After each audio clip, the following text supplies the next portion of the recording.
Now, when we talk about animal husbandry, it's been said कि पूरे world में जितने भी एनिमल्स है डोमेस्टिकेटेड एनिमल्स उसमें से इंडिया और चाइना दोनों मिला के 70% domesticated animals are present in these two countries only.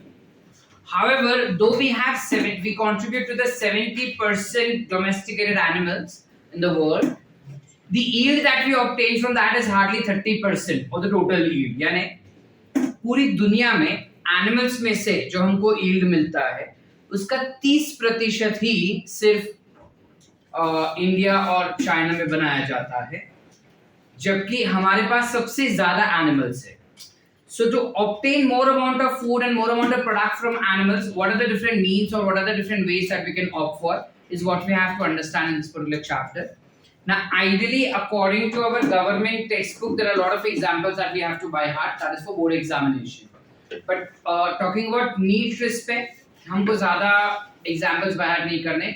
एक आध तो topics के खाली examples हमको याद रखने हैं. ठीक है? Chapter is very simple.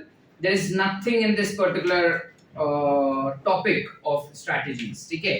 कल planter में थोड़े concepts भी थे. अब जो हम animals में पढ़ रहे हैं इसमें कोई concept नहीं. There's just one animal breeding process that we need to understand correctly. Once that is done, we are sorted with the chapter. Okay, so let's go ahead for the last part. When we talk about animal husbandry, there are different types of domesticated animals that we see around us. Like for example, you have dogs and etc. From which you tend to obtain different types of products as well. Okay, like you have dairy products that can be obtained. You have like if you go for cattle breeding, you have dairy products that can be obtained. If you go for apiculture, which is honey bee ko grow karwana, you have honey and etc. that can be obtained from that. You can go for lac culture. Lac culture is where you obtain from lac, where you obtain lac from this particular insect. Lakh म्हणजे काय असतं? लाख म्हणतात आपण हिंदी मध्ये तरी, मराठीत काय म्हणतात मला माहिती नाही. सेम. ठीक आहे. You also have silk, which is obtained from worms, which are silkworms.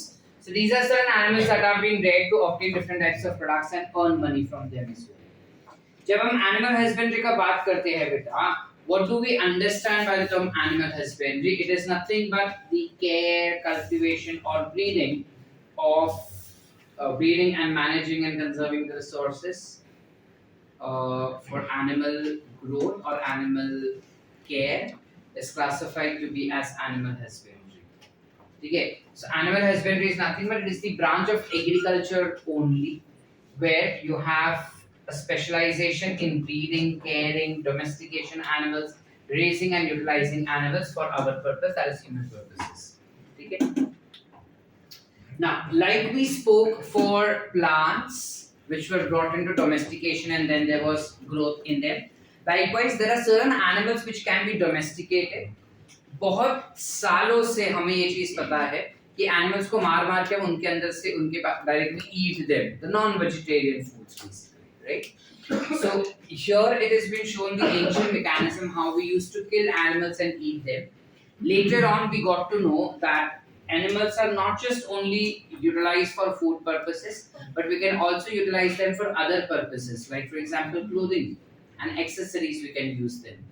Okay, leather belts, leather jackets, etc. We can utilize animals for traveling as carriages also, right? We can utilize animals for agriculture also, right? And that is the major use of animals in India, at least where they are utilized in agriculture. Almost there is 80% of manpower which is involved in agriculture. We've discussed this yesterday as well. अब जब हम agriculture का बात करते हैं and animals का बात करते हैं, as said, around 70% of animals are found in India and China, but out of that 70%, we are capable of contributing to only 30% to the world economy. Now, what are the principles of farm management? Means if I want to cultivate, अगर मैं चाहता हूँ कि कोई animal को मैं rare करूँ, यानी चलो मेरे ऐसे बोल रहा कि मेरे को कल से तबेला बनाना है, I want different guy, भैंस, Daksh, is there anything important beta that we cannot skip at the point where the professor is explaining you some topics? If there is something, you can take your friend and leave outside.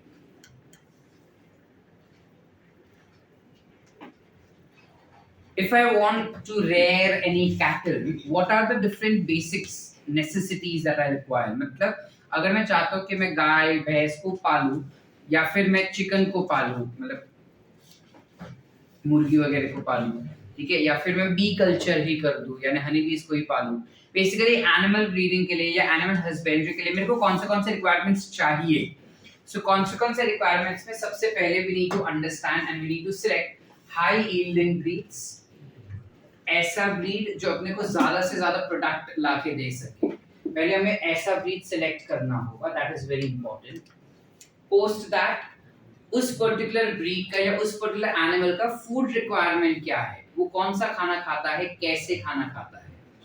उसके बाद environment जहां पे हम उसको रखने वाले हैं वो क्लीन होना चाहिए, ठीक है, एंड उस एनिमल का vaccination is also playing a very very important role. Yes और no? Yes or no? Yes. ठीक है। Then, so vaccination becomes the important concept that we have.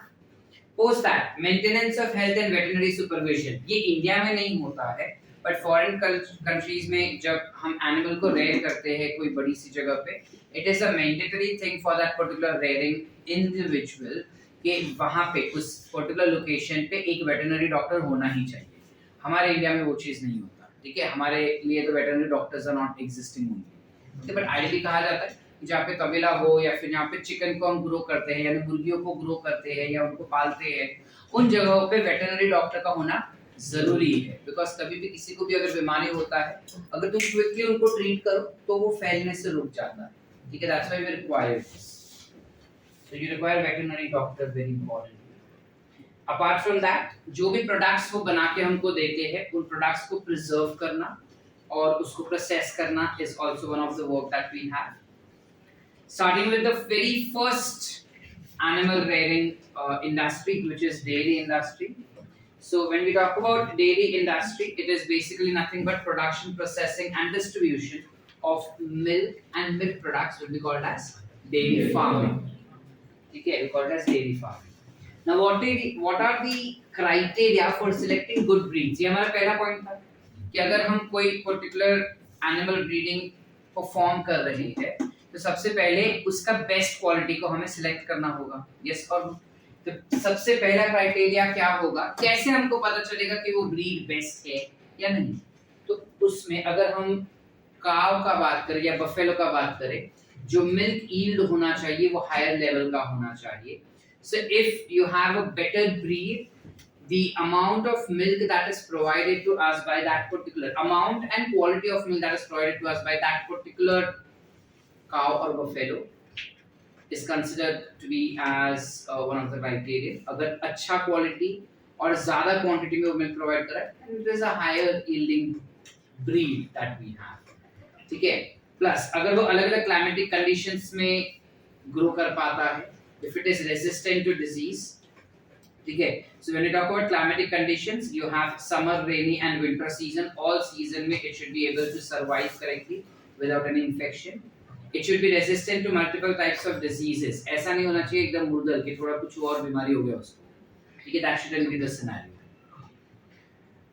Then in India when we talk about milk sources, there are different sources of milk, like you have cow, buffalo, you have goat, you have camel, okay, all of them are different sources of milk, but cow is one of the largest sources of milk that we are aware. अब cow में जब हम Indian breeds का बात करें, which are the breeds that gives us the best, these are the best qualities of milk. So Indian breed में you have something called as Sahiwal, Sindhi and Ghil becomes the best quality of Indian. Are we aware about all these? Yes. Do I मतलब क्या मैं तुमको इससे लिखवाऊं या तुमको आता है? So ये तीन breeds है जो काफी ज़्यादा important और काफी ज़्यादा helpful है। इसके अलावा जब हम exotic cow breeds का बात करें, exotic यानी क्या? ऐसे जो इंडिया में नहीं पाए जाते और काफी exclusive है। So you have Jersey, ठीक है, you have Brown Swiss and you have Holstein. Are we aware? Talking about buffaloes that we find in India, तो buffaloes के 6 Indian breeds होते हैं बेटा। एक होता है जाफराबादी, मुर्रा, Mehsana, then Nagpuri, Surti All of these are known by us. Everyone. नहीं तो हम लिख सकते हैं इसे बिकॉज जीटीवी में है, हम खरीदे नहीं है। ठीक है, एनसीईआरटी में लिख दो ये सारे, ठीक है, एनसीईआरटी में लिख दो तो फिर यही है बिकॉज एनसीईआरटी में खाली ब्रीड्स नहीं दिए, बाकी सब दिया है। काउ का since you all know the names, I am not making और right those.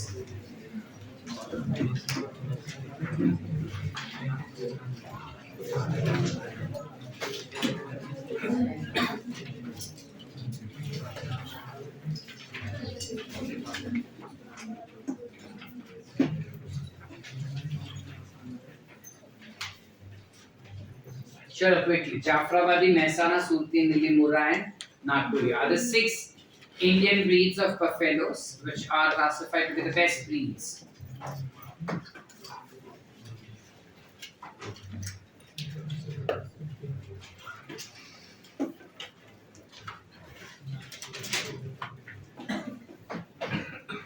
Done beta?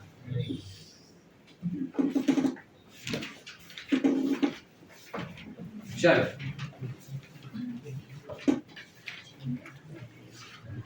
how do we take care of these cattle? What are the different means how we can take care of these cattle? पहले तो उसको अच्छी quality का food देके, quality और quantity का, जहाँ पे there has to be a proper ratio of nutritions. So ऐसा एक फूड जो हमें पता है that is silage. Silage क्या होता है? कुछ ऐसा घास आप हम खिलाते हैं गाय भैंस को, ठीक है, so that is called as silage. ठीक है, that silage is composed of nothing but dry or wet grasses that we can take. जो मेज होते हैं, मक्का, भुट्टा जो होता है, उसका जो बचा हुआ डंडियां रहती है आफ्टर हार्वेस्टिंग जो बचता है वो हम खिला सकते हैं, या फिर and along with that you have jawar also that is given to the cows and buffaloes. जवार में भी जो पीछे बच जाता है ना डंडी, एक बार हार्वेस्ट करने के बाद जो पीछे बच जाता है, that can be utilized for its food. इसके अलावा there are different types of legumes which are utilized for feeding them. Along with silage, you have other supplements also which are given to cows, which includes oil cakes. Oil cakes, we know what are oil cakes? जो oil seeds होते हैं उनमें से जब तुम oil निकाल देते हो, उसके बाद जो पीछे बच जाता है उससे हम कहते हैं oil cakes. ठीक है, जो बेसिकली गाय भैंस को खिलाया जाता है। को मजा आ गया, ये सगल भी करते हैं सर, ठीक है। So you have oil cakes. There are different minerals which are given, especially vitamins which are given. Then you have salts which are added to them, and together you tend to provide them all of these things. Laddu वगैरह बना के भी खिलाते हैं काफी जगह, ठीक है। इसके अलावा फूड के अलावा क्लीननेस भी मेंटेन करना जरूरी है। तो जब क्लीननेस का बात करेंगे तो there has to be utter cleanliness where you make sure that you make your guy and bhais bath daily correctly, make sure that they are very very clean, disease free, wash them with detergent water and all of that. Okay, there are different mechanized techniques which are available that we can use for milking and etc.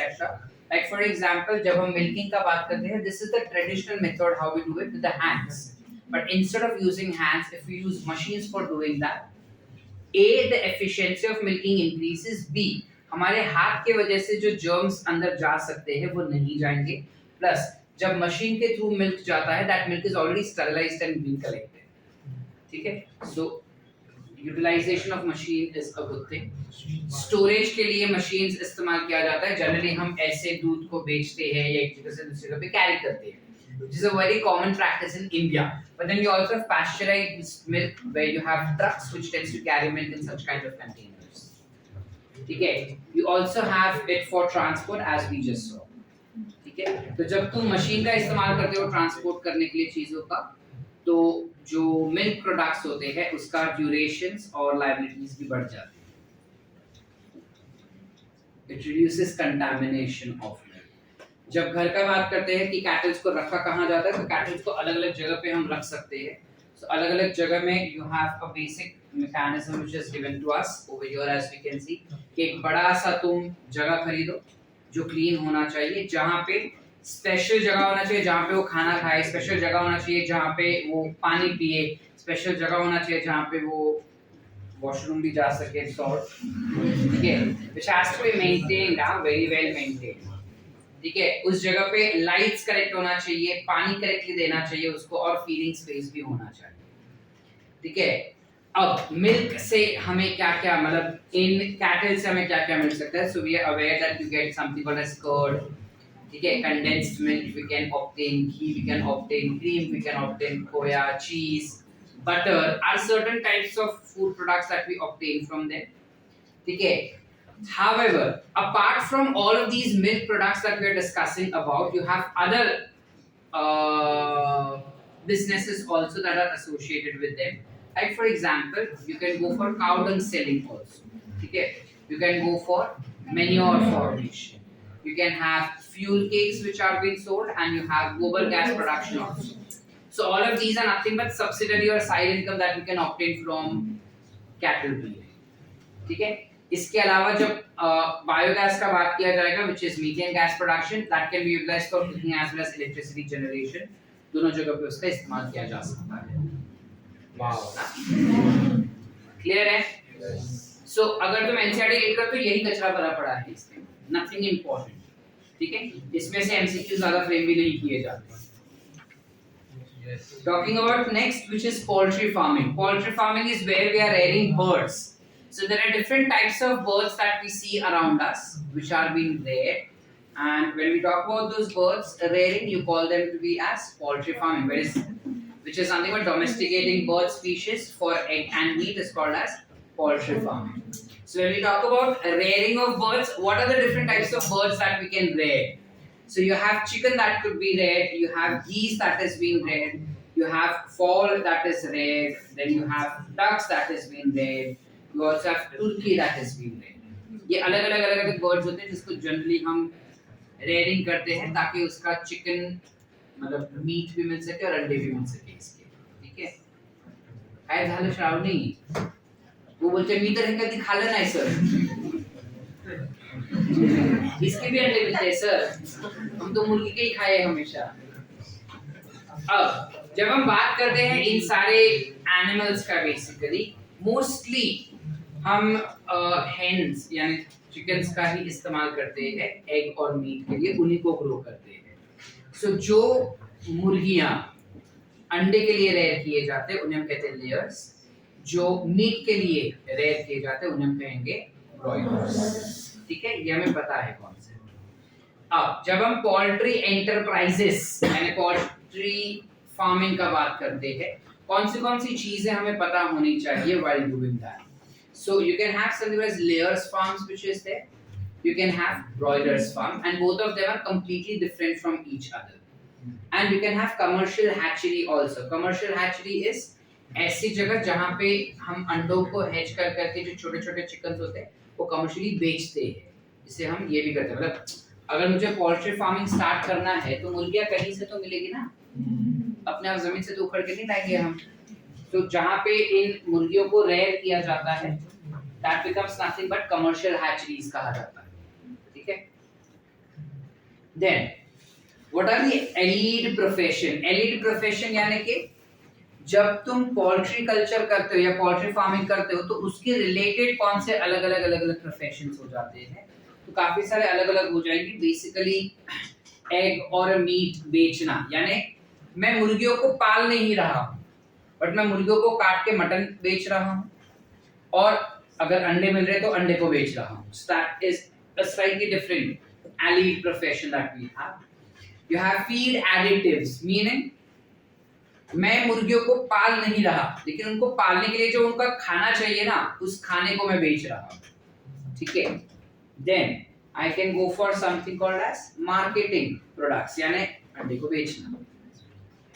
Then I can also offer compounding and selling of poultry fees. Compounding and selling मतलब मैं बेच रहा हूँ, लेकिन मैं बेच रहा हूँ meaning I am the owner.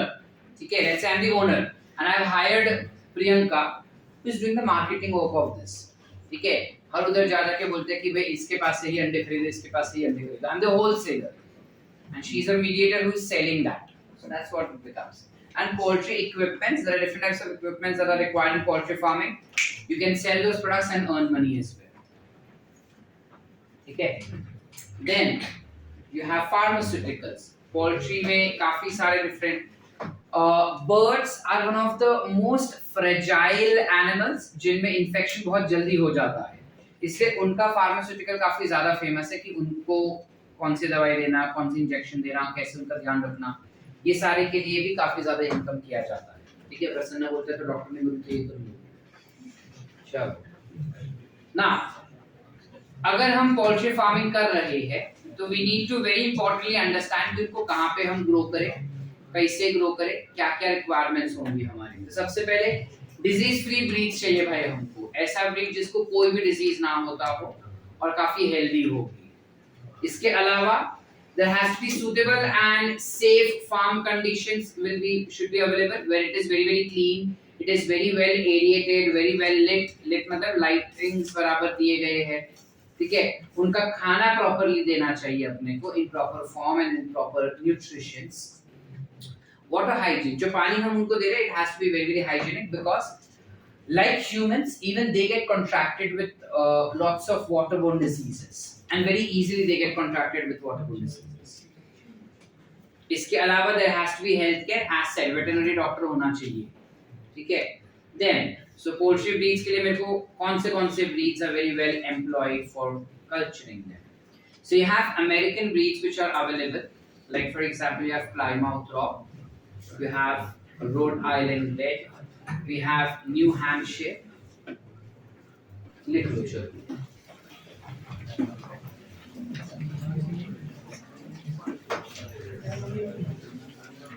Or else wait.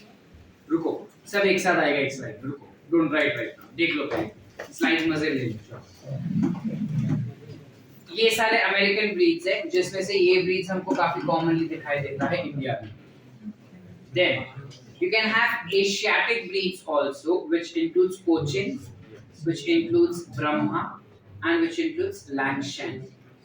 You can have Mediterranean breeds also, which includes Leghorn, it includes Minorca. Then you can have Indian breeds also, which includes Chittagong, Brahma, Asil, Kadaknath. You can have English breeds also, which includes Australoo. Okay. So we recollect all of the species. When we talk about American breeds, we have Plymouth Rock. Then we had New Hampshire.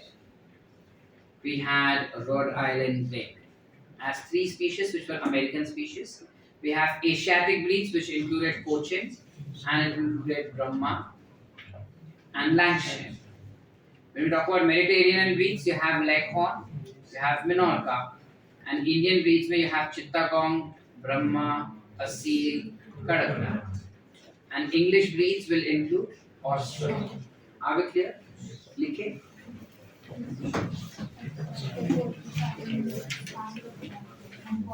All of these different types of varieties, we have Leghorn, which is considered to be one of the best layers. Okay, Leghorn is considered to be the best layer. Whereas you have Plymouth Rock, you have we have Plymouth Rock, we have Rhode Island Red, we have Brahma, then we have Asil, and we have Kadaknath, which are considered to be one of the best broilers. Okay, these are considered to be the best broilers. If you want, you can mark down for board examination. NEET में सिर्फ Leghorn वाला याद रखना है, अगर आया तो Leghorn वाला आ सकता है।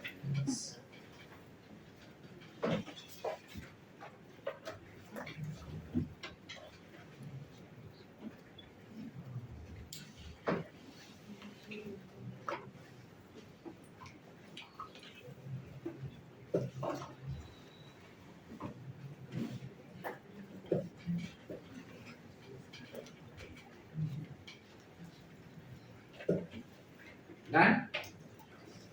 Sure. Next. How do we go about management of these layers farm? ठीक है, तो layers farm और broilers farm में ज़्यादा कुछ difference नहीं है, दोनों में same चीज़ ही है कि high yielding variety होना चाहिए, फिर lighting बराबर होना चाहिए, ventilation बराबर होना चाहिए, watering बराबर होना चाहिए, feeding area होना चाहिए। ठीक है, सैनिटेशन बराबर से मेंटेन, मतलब क्लीननेस बराबर से मेंटेन रहना चाहिए, वैक्सीनेशन होना चाहिए. We generally tend to go ahead with debeaking over there. Why do we do debeaking? Is जब तुम अंडा कलेक्ट करने को जाते हो तब वो मुर्गी जो है वो चोंच मार के अपने आप को प्रोटेक्ट करता है कि तुम मेरा अंडा मत लेके जाओ. हम उसका चोंच काट के रख देते हैं सो दैट वो अगर मारे भी तो हमको लगेगा. और खाओ अंडे, तुम्हारे वजह से उनको जुल्म सहना पड़ रहा है. There is something called deculling which is done.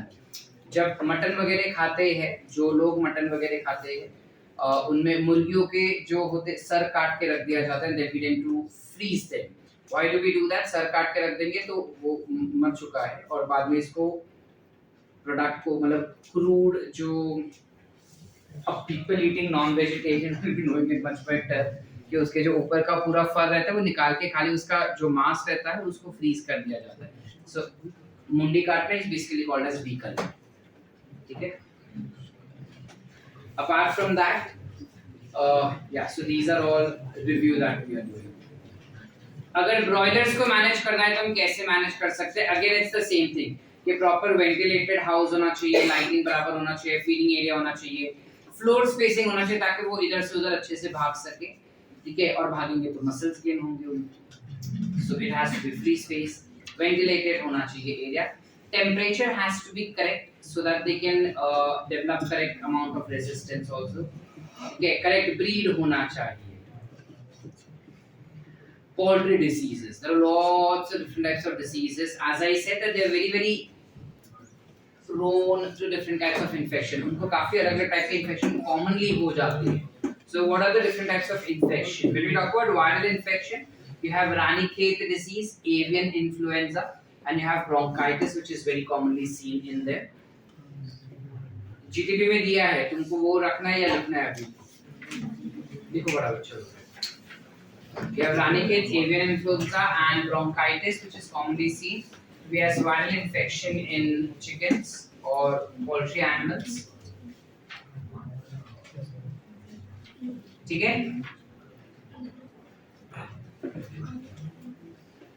Apart from that, bacterial infection का बात करेंगे तो you have something called cholera infection, you have TB that is tuberculosis, typhoid and CRD. What is CRD?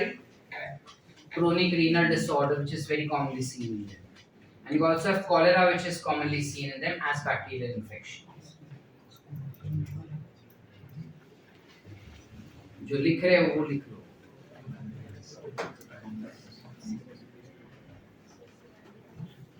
Chronic renal disorder. किधर? उसका कहीं दिखा रही हो तो क्या? कितनी गलत होने की वजह से. चलो done.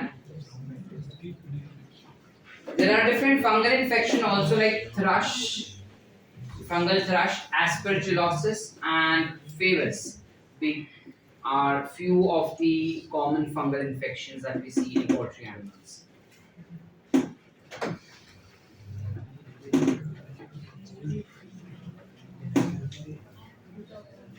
Aspergillosis कौन से फंगस की वजह से होगा? Which belongs to which class? ये मत पूछो sir.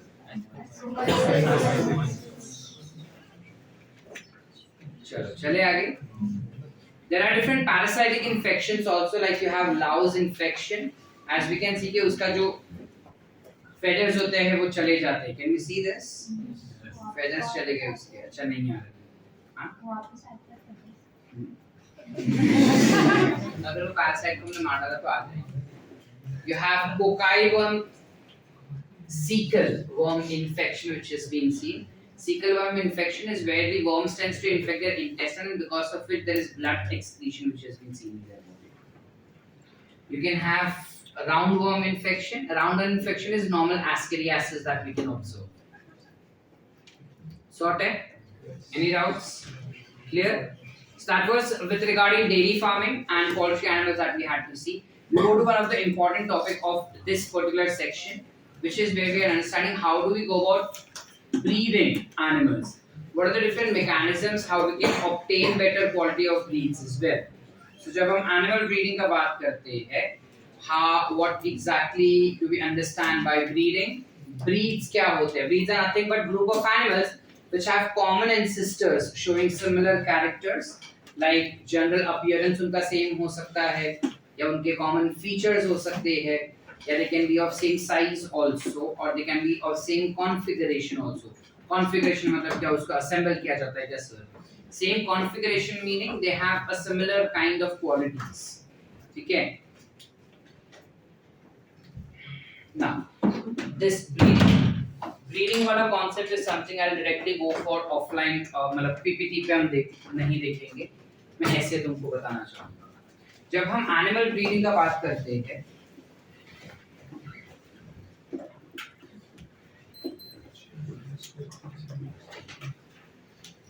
we can bifurcate this into two categories, which is artificial animal breeding techniques and natural animal breeding techniques. ठीक है?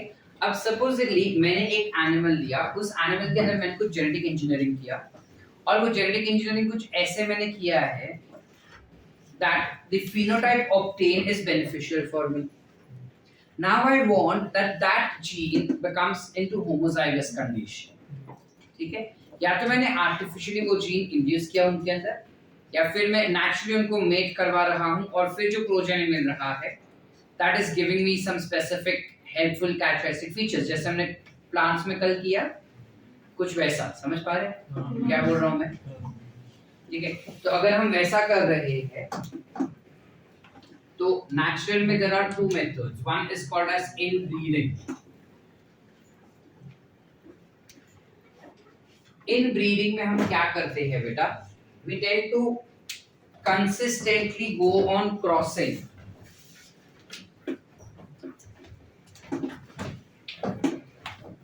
We tend to cross two breeds, या two animals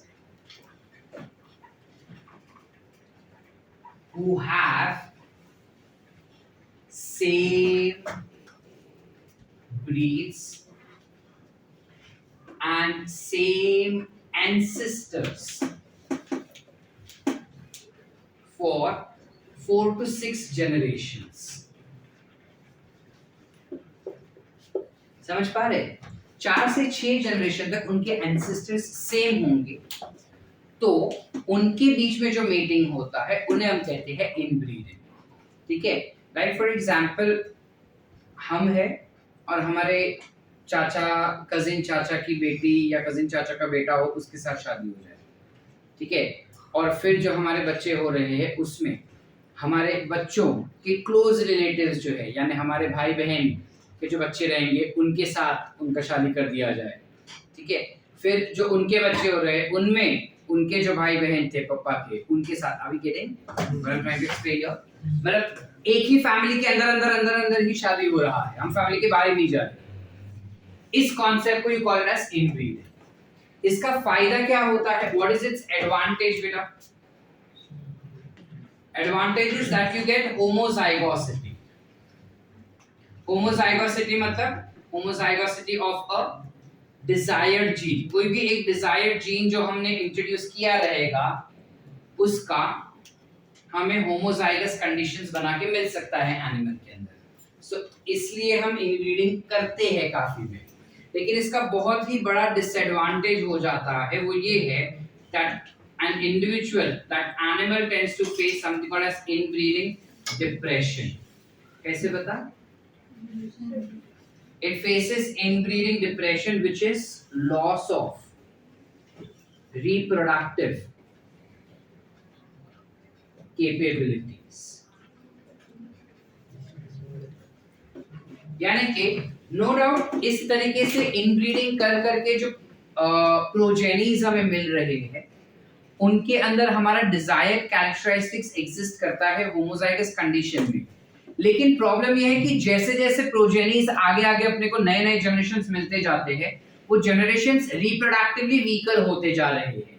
रिप्रोडक्टिवली वीकर होना यानी कि वो बच्चे नहीं पैदा कर पाते हैं. समझ पा रहे? जो पारसी लोग हैं, we know what is Parsi? Yes. Parsi community was facing this particular issues from a longer duration, because in that community there was a particular rule कि you cannot go outside the community and marry someone. If you go outside the community and marry someone, you will be removed from this Parsi community and you wouldn't be allowed in any of the community का gatherings also. समझ पा रहे? इस वजह से कोई community से बाहर शादी नहीं करता था, जो तो कम्युनिटी में ही थे. अब कम्युनिटी खुद छोटी है एंड अब कम्युनिटी छोटी होने की वजह से आसपास के ही फैमिली मेंबर्स के ही क्लोज फैमिली मेंबर्स में ही शादी हो रहे थे उनके, जिस वजह से इनब्रीडिंग डिप्रेशन काफी भारी मात्रा में हो रहा था. Looking at this particular issues, they asked them to go outside the religion and get married as well. That was also made allowed in the law. ठीक है बेटा, समझ पा रहे हैं हम? वैसे ही अगर हम नॉर्मल एनिमल्स का बात करें तो टाइगर्स के अंदर भी इनब्रीडिंग डिप्रेशन, इनब्रीडिंग एफिशिएंसीज हो जाते हैं या इनब्रीडिंग डिप्रेशन होता है. इस इनब्रीडिंग डिप्रेशन का एक एग्जांपल ये होता है कि जो टाइगर्स होते हैं, they tend to face a particular disorder which is called as Down syndrome. लेकिन वो तो इंसानों को होता है सर, टाइगर्स को भी होता है. ठीक है, अब इनब्रीडिंग डिप्रेशन को हम क्योर कर सकते हैं क्या भाई किसी भी मींस? यस. जिस भी जनरेशन में हमको ऐसा लगता है कि वो जनरेशन रिप्रोडक्टिवली वीकर पैदा हो रहा है, उस जनरेशन को अगर तुम दूसरे ऑर्गेनिज्म से मीट करवा दो जो फैमिली से बिलोंग नहीं करता, meaning you go for a particular method which is called as outbreeding. क्या बोलेंगे इसको बेटा आप? Outbreeding.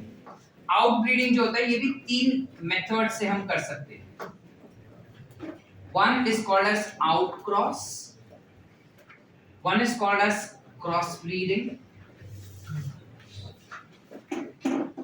and one is called as interspecific hybridization. ठीक है बेटा, सिंपल है, सुनो क्या हो रहा है. यहाँ पे 2 ऐसे एनिमल्स को मेक किया जाता था जिनके पास 4 से 6 जनरेशन तक सेम एंसेस्टर्स थे. जब मैं 2 ऐसे एनिमल्स को मेक करवाऊं, 2 animals who do not have 4 to 6 generations may same ancestors. If this quality is absent in them, but they belong to same breeds, they definitely have same breed. और हम उसको make करवा रहे हैं, तो that is called as outcrossing. जब inbreeding depression होता है और एक जनरेशन में तुम आउटक्रॉस करवा दो और ये प्रॉब्लम सॉल्व हो जाएगा, इनब्रीडिंग डिप्रेशन वाला. It will not be suffered then. Any doubts? Once again और अंडरस्टूड? पक्का? जब हम क्रॉस ब्रीडिंग का बात करते हैं, देखो टर्म से पता चल रहा है, क्रॉस ब्रीड यानी they will have different breeds. They will be belonging to different breeds, but they will be having same species. Sir तो breed और species में क्या difference है सर? Breed और species में difference ये होता है कि species तो है ही, उनमें भी जब species में भी कुछ similarities और differences होंगे, तो उन similarities और differences के basis पे we classify them further. Like for example, जब हम इंसानों का बात करें, सारे होमोसेपियंस सेम दिखते हैं, but still we have Africans, we have Negroes, we have Americans, we have Latins, we have French, we have Australian, we have Indian, we have Asian basically. Yes or no? Same ही होते हैं, but still हमारे similarities और differences के basis पे हमने आगे सब ग्रुप कर दिया based on our races, यानी स्किन कलर पे हमने उसको further classify किया. Likewise, जब किसी भी एनिमल को स्पीशीज से आगे अगर हम और क्लासिफाई करें तो हम वो उसके ब्रीड्स कहते थे कि ये उसके ब्रीड्स हो गए, यानी दोस आर सब स्पीशीज बेसिकली. प्लांट्स में इस टाइप के जो रहेंगे सब स्पीशीज, उन्हें हम ब्रीड्स नहीं कहते, हम वैरायटीज कहते हैं. एनिमल्स में हम उनको ब्रीड्स कहते हैं. ठीक है, सो अगर वो सेम ब्रीड से हुआ बट डिफरेंट एंसेस्टर्स तो outcross. Different breeds but same species तो we call it as crossbreed. जिनमें हमें एक एग्जांपल दिया है यहाँ पे बेटा, you have something called as Bikaneri eaves,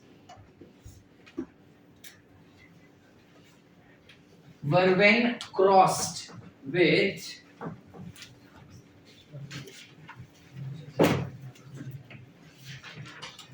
Husbandry.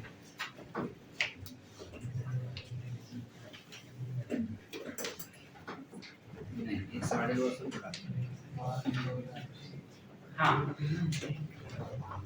Bikaneri eels and merino rams. When these two animals were crossed with each other, ये दोनों अलग अलग टाइप के शिप वेराइटीज है बेटा. जब इन दोनों शिप वेराइटीज को हमने क्रॉस किया था तो हमें एक हाइब्रिड शिप मिला था जिसका नाम था हिस्सार्डे. ठीक है, which was found in Punjab. ठीक है, पंजाब में एक रीजन का नाम है हिसार करके, तो वहां पे ये बनाया गया था, इसलिए इसका नाम हो गया हिसार. चले आगे. Then you have something called as interspecific hybridization. Interspecific, specific शब्द का मतलब यहाँ पे species हो जाता है. ठीक है, तो interspecies hybridization नाम से ही पता चल गया that they will have different species, but they will have same genus और same family. या तो वो same genus से belong करेगा या same family से belong करेगा. तो ये तो pure hybrid ही हो गया बेटा, जिनमें हमें एक example दिया गया है which is about horse and donkey. Right? When you cross them, you obtain something called as Asa? Yes. Any doubts with regarding this concept? All clear? So these are basically natural methods of breeding. Naturally, अगर हमें एक healthy breed बनाना होगा, तो हम कुछ इस तरीके से क्रॉसिंग करवा के, जानबूझ के उनको मेट करवा के, हम ऑर्गेनिजम्स को प्रोड्यूस कर सकते हैं with desired qualities in them. अगर हम ये नहीं कर पा रहे हैं, अगर मुझे कुछ भलता ही कैरेक्टरिस्टिक फीचर्स चाहिए, ठीक है, तो in that case I can opt for something called as artificial methods of animal breeding. Artificial methods of animal breeding में दो मेथड्स होते हैं. One is artificial insemination, which you guys are aware about already because human reproduction हो चुका है तुम्हारा. And then you have multiple ovulation embryo transfer, that is MOET, which is one of them. Can we write down this first and then go ahead for the artificial methods?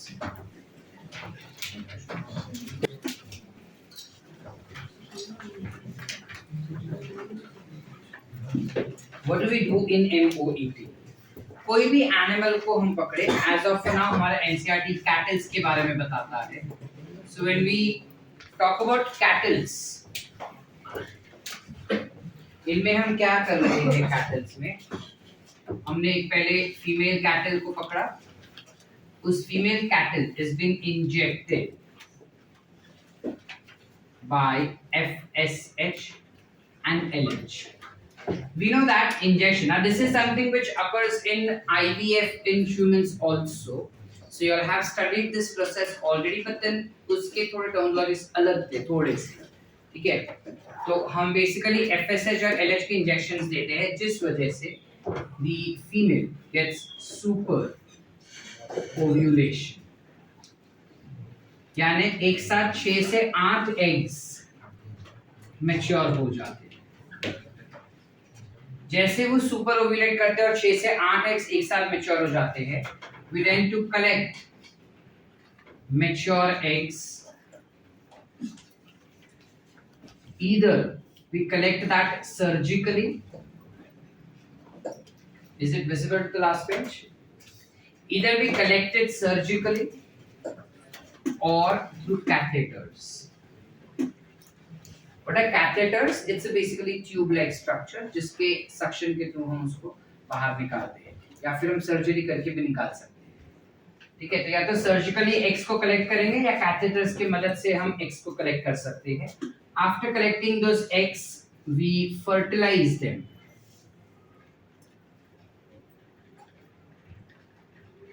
with sperm of superior male. So here we basically select superior female firstly. Superior females कौन होगा kettles के अंदर? ऐसी female जो हमको ज्यादा quantity और बेहतर क्वालिटी का दूध दे सके. that becomes a superior female. Superior male कौन होगा? ऐसा bull जो reproductively काफी strong है and also it has a better strength to do certain work. ठीक है, better stamina and better strength and of course both have to be disease resistant.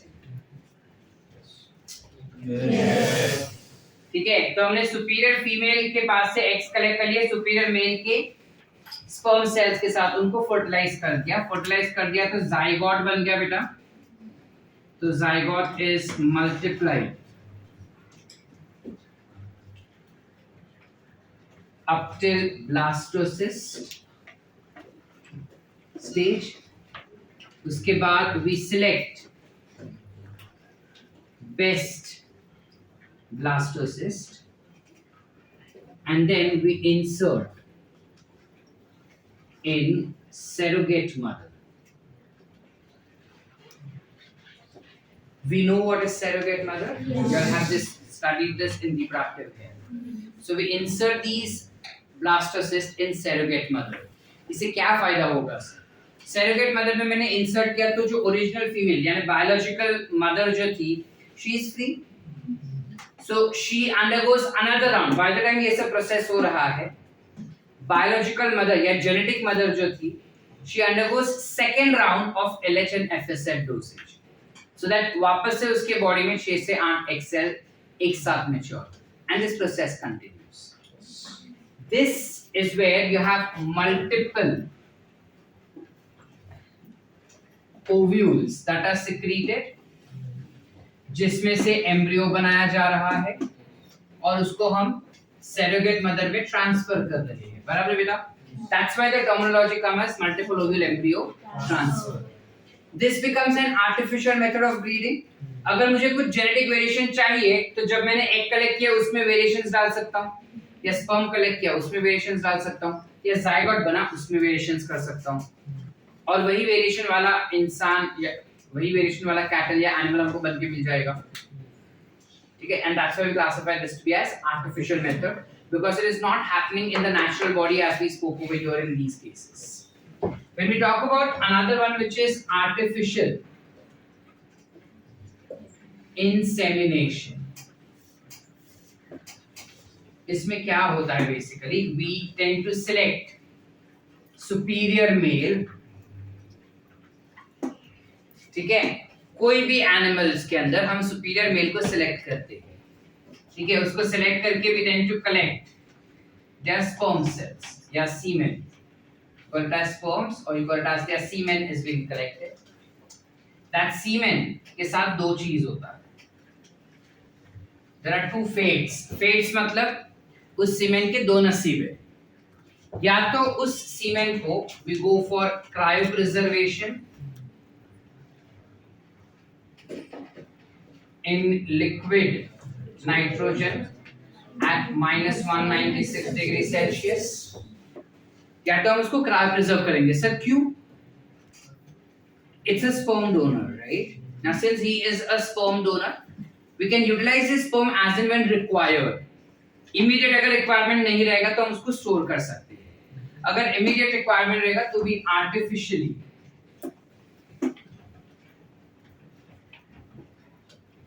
artificially insert semen into superior female. ठीक है, या भी either we insert it or fertilize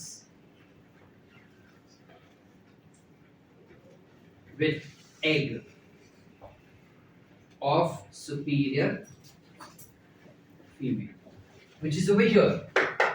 यहाँ पे जो हमने fertilization किया, that can be utilized with the sperm cells also. ये वाली process. Yes. Artificial insemination clear? Yes.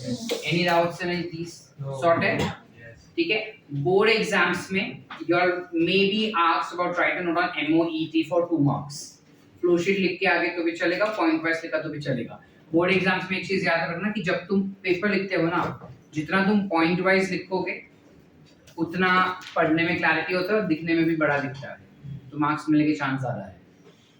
ठीक है, अगर कोई लेजी रहेगी मेरे जैसी तो तुम्हारे पॉइंट्स में हाईलाइटेड चीजें या वर्ड्स देख के मार्क्स दे देंगे, लेकिन पैराग्राफ लिखते बैठोगे एक तो आंसर वो छोटा भी लगता है और तुमको ज्यादा लिखना भी पड़ेगा, ठीक है, and it looks clumsy also, reading difficulty होता है। लिखिए, beekeeping is nothing but apiculture, also called as bee farm management. Now when we talk about bee farm management, again something which is not in your इतना detail तुम्हारे NCERT में नहीं दिया है, but GDP में they have given, so make sure that you know these concepts, basics. जब हम equipments का बात करें, अलग अलग इक्विपमेंट्स चाहिए होते हैं हमको बी कीपिंग के लिए। Like for example, you require beehive box. What is beehive box? It's a box in which bee are kept or grown or reared. ठीक है? You require swarm net. Swarm net क्या होता है? ये basically support होता है जिसका इस्तेमाल करके हनी बीज जो है उनका हनीकॉम्ब बना सकते हैं, फास्ट बनाएंगे ये, ठीक है। फिर you have something called as comb foundation sheet, same thing. Then you have queen excluder. Queen excluder is basically जब हम हनी बीज का बात करते हैं उसमें सिर्फ क्वीन बी के पास ही कैपेबिलिटीज होता है बेटा, जो नेक्टर को हनी में कन्वर्ट करके दे सके, ठीक है। तो एक झुंड ऑफ हनी बीज में सिर्फ एक ही क्वीन बी होती है, तो जितने भी झुंड की क्वीन बीज है उनको अलग से अलग फ्लोर दिया जाता है रहने के लिए। जैसे हम इंसानों में होता है कि जो रानियां होती है उनको अलग कमरा दिया जाता है कि तुम वहां पे रहो, बाकी जो तुम्हारी वर्कर्स रहती है उनको अलग कमरा दिया जाता है कि तुम इधर रहो। कुछ वैसा कि जो क्वीन बीज रहती है for them there is a special excluder which is present. Then you have bee brush which is present. Bee brush का आस्ता हनी बीज, अगर मुझे हनी निकालना है, हनी कोम्ब को तोड़ना है, तो ब्रश से हम वो हनी बीज को निकालते हैं। So require that. You have uncapping knife. Uncapping knife is nothing but wax को निकालना। You have bee veil. Honey बीज तुमको चिपक के काटे ना, इसके लिए एक हम पीपी किट जैसा स्ट्रक्चर या अपैरेटस होता है। You have smoker. Smoker का शाला स्नार है हनी बीज को भगाने के लिए।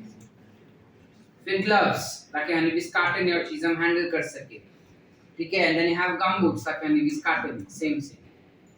ठीक है। So this is overall hive kit या hive tool that we can see कि क्या कैसे होता है, जिसके अंदर ऐसा हनी बीज को रखा जाता है, ठीक है। जनरली हनी बीज को ना ब्लैक क्लॉथ से कवर कर दिया जाता है जब उसको रेयर करे तभी, ताकि हनी बीज को बाहर का चीजें दिखाई ना दे, ठीक है। एंड जब अंधेरे में वो ग्रो होता है तो वो ज्यादा बेहतर अपना घर बना पाता है, ठीक है। Now when we talk about beehiving, what are the different types of requirements that we need? So very firstly, honey bees को कौन से habitat में grow करना है अपने को, flowering plants में grow करना है या vegetable वाले field में grow करना है, या ऐसे खाली honey bees के इसमें grow करना है अपने को, ठीक है। So selection of location is very very important. Catching and hiving the swarm is also very very important.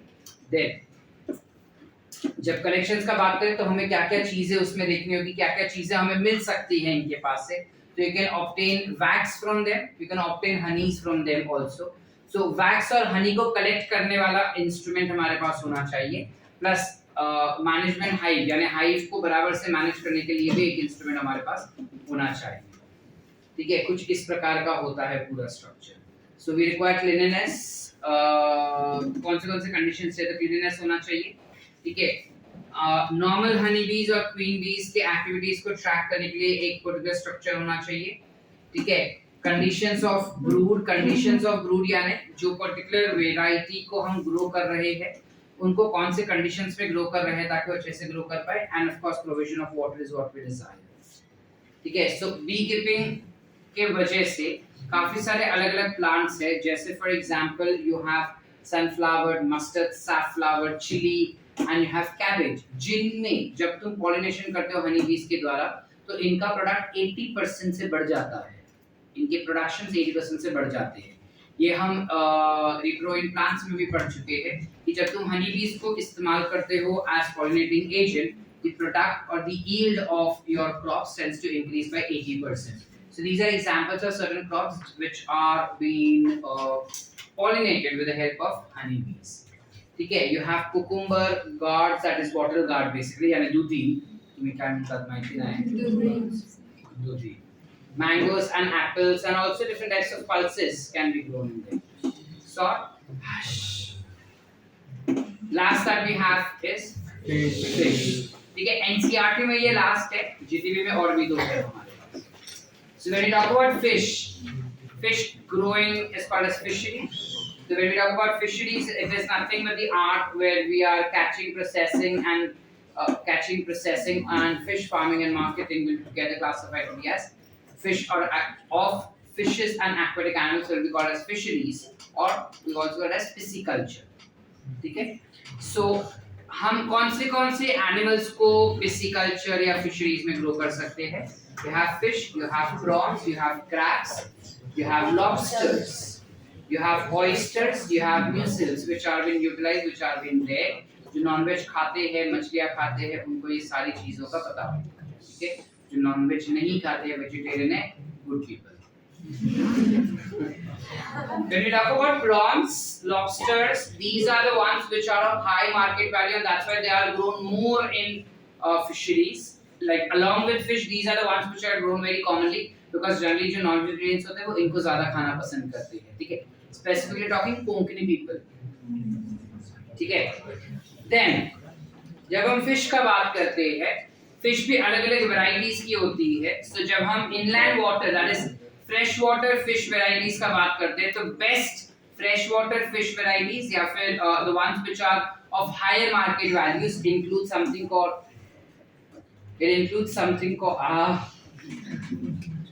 Okay, 3 type के फिशेस होते हैं.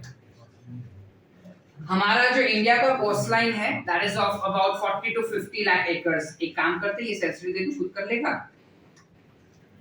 It is around 40 to 50 lakh acres का लैंड इनलैंड वाटर है हमारे पास, और हमारा टोटल कॉस्ट लाइन जो है 7500 का होता है. इनलैंड मतलब पॉन्ड, लेक, रिवर, डैम्स वगैरह.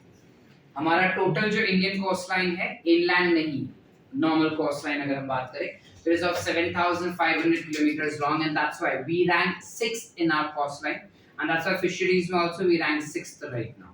ठीक है, So जब fresh water fish का हम बात करें, it includes something called as labio rohita, which is rohu. It includes katla, which is common name is also katla. Then you have Sirhina mrigala, which is mrigala, the common name that we introduce. ये पता है या लिखना पड़ेगा? पक्का? तुमको पता है कि ये fresh water fishes हैं? Yes.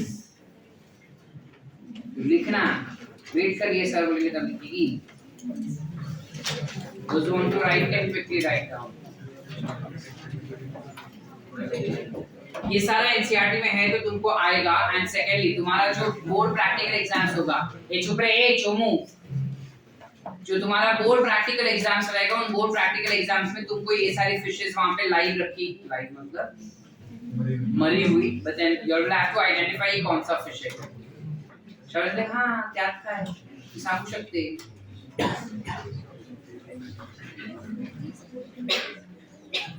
डन.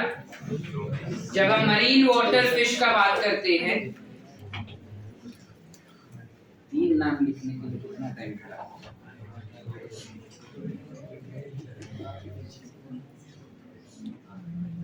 काय हो किटी पार्टी. जब हम मरीन वाटर फिश का बात करते हैं, you have something called as rastriliger, which is mackerel. You have sardinella, which is sardine, and you have harpendine, which is bombay duck, commonly eaten, and then you have stomatius, which is pomfret, okay, which is very commonly eaten fish that is obtained from marine environment. These fishes tend to grow in marine environment only. In kingdom Animalia, you all have already understood distinguish between freshwater and marine water fish. Okay, ostrich thighs and chondrite thighs. So you all are aware about these concepts. चलो बैठा था ना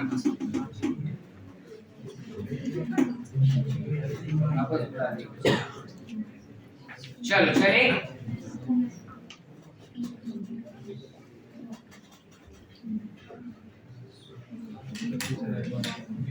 क्या पूछ रहा है? कौन सा फिश है? खाली खाने का काम करता है क्या? देखता नहीं क्या खा रहा है? नहीं खाता, वो तो खाता ही होगा. ये शक्ल से ही दिख रहा है, खाता होगा, खाता ना पास सारी खाइए। चलो चले। हाँ, जब हमें मछलियों को ग्रो करना है, एक अपरे जब हमको मछलियों को ग्रो करना रहेगा तो हमें क्या क्या चीजें की पता या जानकारी होनी चाहिए और किस प्रकार हम उनको ग्रो कर सकते हैं। तो सबसे पहले एक होता है सिलेक्शन ऑफ साइट कि हम कहाँ पे उनको ग्रो करेंगे। दूसरा होता है एक्सकावेशन ऑफ पॉन्ड्स, यानी कि अगर हम एक जगह ढूंढ लेते हैं उसके बाद उस जगह को खोद के आर्टिफिशियल पॉन्ड बनाते हैं वहां पे जहाँ पे हम फिश को आर्टिफिशियली ग्रो कर सकते हैं। Then you have a special hatchery which is being arranged. Special hatchery यानी कि अंडे जो ले करेंगी मछलियां, उन अंडों को निकाल के हम एक अलग एनवायरनमेंट में लेके जाते हैं जहाँ पे मछलियां ग्रो की जाएगी और ग्रो करने के बाद नर्सरी में उसको पहले छोटे एनवायरनमेंट में रखते हैं, बाद में उसको पॉन्ड में रखा जाएगा। You also have a rearing pond. Rearing pond क्या होता है? जहाँ पे we want them to meet together, ठीक है? Then you have stocking pond. Stocking pond क्या होता है? जहाँ पे हम उसको पकड़ सकते हैं आसानी से। And you have water source, of course. Pond बना रहे हैं तो पानी का सोर्स स्ट्रॉन्ग होना चाहिए हमारे पास। खाने के लिए उनको मैन्योर देंगे, ठीक है?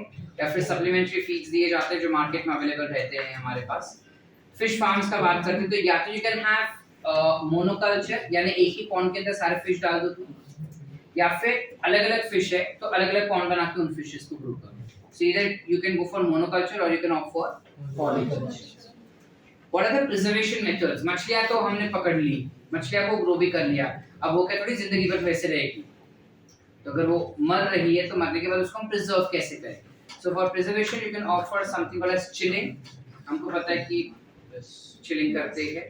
Then you have salting which is done. Salting इसलिए ताकि अंदर का सारा पानी निकल जाए तो इन्फेक्शन होने के चांसेस कम हो जाएंगे। Deep freeze drying which is also done, and then you have deep freezing also which is done. Then you have something called as smoke drying which is done. जो चीप इलाका रहता है ना मछलियों वगैरह, मतलब नॉन वेजिटेरियन मार्केट होता है ना, फिश मार्केट जिसे कहते हैं, तो फिश मार्केट में जो चीप वाला बंदा रहता है ना वो जनरली ऐसे ही धुआं जला जला के फिश को सेफ या प्रिजर्व करता है ताकि उसके ऊपर जो बैक्टीरियल एक्टिविटीज रहेगी वो कम से कम हो जाए and it can survive for longer time. You have sun dry which is done, सूखा Bombay. Then you have canning which is done, महंगा वाला, ठीक है। बाय प्रोडक्ट्स, मछलियों से क्या क्या मिल सकता है अपने को? So we get fish oil, meals खाते हैं हम उनको, you get glues, fish glue मिलता है अपने को, you get fertilizers, fish का जो पॉटी होता है उसको फर्टिलाइजर की तरह यूज कर सकते हैं। आइसिंग ग्लास होता है। आइसिंग ग्लास क्या होता है? आइसिंग ग्लासेस जो मिरर्स होते हैं। there is difference between glass and mirror. Mirror के पीछे वो एक सिल्वर कलर का लेयर बनाते हैं, that is called as icing glass. then you have fish guano, again fodder का अपना fertilizer sort। प्रोडक्ट्स क्या क्या मिलेंगे? सो you have soap which is obtain, essential oil जो मिलता है उससे सोप बनता है। मछलियां सोप नहीं देती हैं, मछलियों से हमें ऑयल मिलता है जिस ऑयल का सोप बनता है, ठीक है। एसेंशियल ऑयल यानी परफ्यूम वगैरह में अपने को जरूरत पड़ता है उनका, कॉस्मेटिक्स में जरूरत पड़ता है, मेडिसिन्स में जरूरत पड़ता है, पेंट्स में उनका इस्तेमाल किया जाता है। Short pisciculture, next come for sericulture. Sericulture is silk farming, जहाँ पे silk worms like Bombyx mori is being grown. Bombyx mori is also called as mulberry silk because वो mulberry के leaves पे ही grow किए जाते हैं।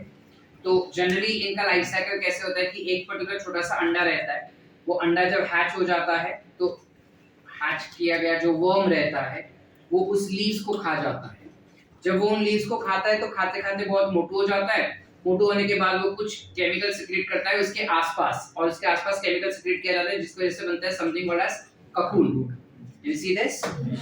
Now if I want to have silk, ठीक है, बेसिकली ये सलाइवा होता है उसका जो उसके आसपास रोल करता है, एंड दैट सलाइवा जो रहता है वो रोल करने के बाद एक कुछ ऐसा कॉटन जैसा स्ट्रक्चर बनता है, ब्यूटीफुल कॉटन बॉल बन जाता है। वो कॉटन बॉल को जब तुम बॉईल करते हो तो अंदर का जो इंसेक्ट है वो मर जाता है और खाली ऊपर का वो कॉटन स्ट्रक्चर मिलता है जिसको प्योरीफाई करके सिल्क फाइबर्स बनाए जाते हैं। So this is a protein called as silk fibrion which tends to be released by its saliva and formation of silk is being done। लेकिन अगर मुझे वैसा नहीं करना है तो वो ककून आगे जाके क्या बन जाता है? अडल्ट वर्म बन जाएगा, मेल या फीमेल बनेगा, मेट करेंगे, अंडा रिलीज करेगा। Cycle complete. ये हमको बाय हार्ट करना पड़ेगा क्या सर? बोर्ड से बेटा तुम सीधी कर सकते हो इसको। अलग अलग टाइप के सिल्क फॉर्म्स होते हैं। एक होता है mulberry silk which is obtained from Bombyx mori which is said to be the best quality of silk is obtained from them। ठीक है, इसके अलावा you have eri silk also which is very commonly available। You have tasar silk also which is very commonly available by tasar। These are classified as inferior quality of silk। ठीक है, silk में भी quality होता है ना, एक महंगा वाला सिल्क का कपड़ा मिलता है, एक सस्ता वाला सिल्क का कपड़ा मिलता है। सस्ता वाला इनके द्वारा बनाया जाता है, महंगा वाला वो बॉम्बेक्स से बनाया जाता है। ठीक है, हाँ इसको रेयर कैसे करेंगे, देखो वो कर रही है हीरोइन, कुछ वैसा रेयर किया। ठीक है, एक ट्रे लेते हैं जिसमें मलबरी लीव्स रहेगा और उसके अंदर हम इन कीड़ों को डाल देते हैं, वो कीड़े खाते जाते हैं। ठीक है, तो आइडियली इनको ना रेयर करने के लिए ज्यादा स्किल का जरूरत नहीं है, ज्यादा लेबर का जरूरत नहीं है, इसलिए इसको ना काफी बार हैंडीकैप मैन्स जैसी मैन्स ऑक्यूपेशन भी कहते हैं कि जो बंदा हैंडीकैप भी होगा ना वो भी इसको आसानी से कर सकता है, बिकॉज ज्यादा कुछ रॉकेट साइंस नहीं है इसके अंदर। ठीक है, खाली एक चीज है कि जब तुम इन वर्म्स को ग्रो करते हो तो उनको प्रीडेटर से बचाना पड़ेगा, बिकॉज ऑब्वियसली वो इन वर्म्स को खा जाएंगे। इनको डिजीज भी काफी कॉमनली हो जाएगा अगर प्लांट इन्फेक्टेड हुआ या लीव्स में इन्फेक्टेड लीव्स हुए तो बाय डिफॉल्ट वही इन्फेक्शन जो है वो इन वर्म्स को भी स्प्रेड हो सकता है। ठीक है, so bacterial viral and protozoan diseases can be caused to them. Sort next is lac culture. Lac culture में क्या है, लैक है, so you have an insect which is called as Tachardia lacca, ऐसा कुछ रहता है ये इंसेक्ट। ये इंसेक्ट जो होता है वो कुछ वैक्सी केमिकल सिक्रेट करता है उसके बॉडी के आसपास, जिसकी वजह से वो एक सिस्ट अपने आसपास सिस्ट डेवलप करता है, एंड दैट सिस्टेड स्ट्रक्चर अगर सनलाइट के कांटेक्ट में आए तो वो हार्ड हो जाता है, उनका लैक। ठीक, कुछ ऐसा होता है लैक। ठीक है, लैक क्रिस्टल्स कुछ ऐसे होते हैं। सो आइडियली जो इसका इम्प्योर फॉर्म होता है उसे हम शेल लैक कहते हैं, which is more costlier as compared to lac। ठीक है, तो India contributes to around 85% of total world lac production, India में ही किया जाता है। ठीक है, लाइफ साइकिल क्या होगा इसका, तो you have adult male and female, उन्होंने मेटिंग किया तो there is secretion of certain chemicals which we can see red colour का, and that tends to lead to in ये जो स्ट्रक्चर अपने को मिल रहा है, that structure tends to come in contact with sunlight and becomes very hard, which is called as lac encrustation। वो lac encrustation जब हो जाता है तब कुछ ऐसा टाइप दिखता है कंप्लीशन के बाद, कुछ ऐसा क्रॉलर्स छोटे छोटे बन जाएंगे, और क्रॉलर्स जो रहेंगे उनको पूरा ग्रो होने के पहले ही हम मार डालते हैं, जिसकी वजह से हमको लैक बन के मिल जाता है। ठीक है, ये टकार्डिया लैका जो इंसेक्ट है which tends to grow and produce lac for us, ये कहाँ पे कौन से प्लांट पे ग्रो हो सकता है, तो ये बेर, बंगले के पीछे बेर प्लांट के ऊपर हो सकता है, पीपल प्लांट के ऊपर हो सकता है, पलास प्लांट पे ग्रो कर सकता है, और कुसुम प्लांट पे ग्रो कर सकता है, बबूल पे भी ग्रो होता है। यूजेस क्या है, ऑर्नामेंट्स या फिर आर्टिफैक्ट्स या खिलौने बनाने के लिए इस्तेमाल किया जा सकता है, इंक बनाने में इस्तेमाल करते हैं, पॉलिशिंग के लिए इस्तेमाल करते हैं, और silvering of mirror is also been done. Silvering of mirror नहीं होता एक्चुअली, बट एक मिरर होता है जिसके पीछे ऑरेंज कलर का कवरिंग हो जाता है instead of silver, that is done by lac. Done.